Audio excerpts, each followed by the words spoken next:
Latest trends in IT staff augmentation 2022.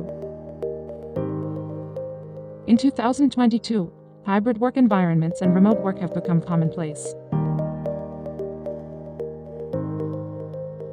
As a result, hiring qualified resources using staff augmentation services is increasingly a common personnel strategy.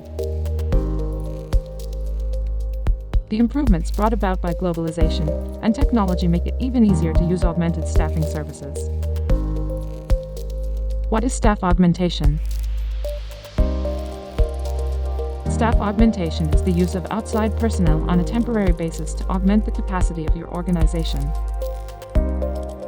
Consider the scenario when a certain project requires the expertise of a researcher, but the internal team is lacking in this area.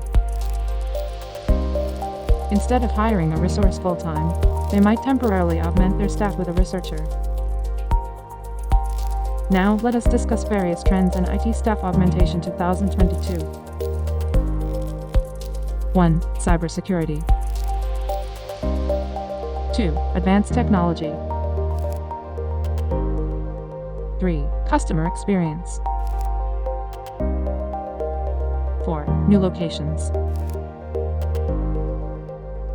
5. Flexible work. 6. Soft skills.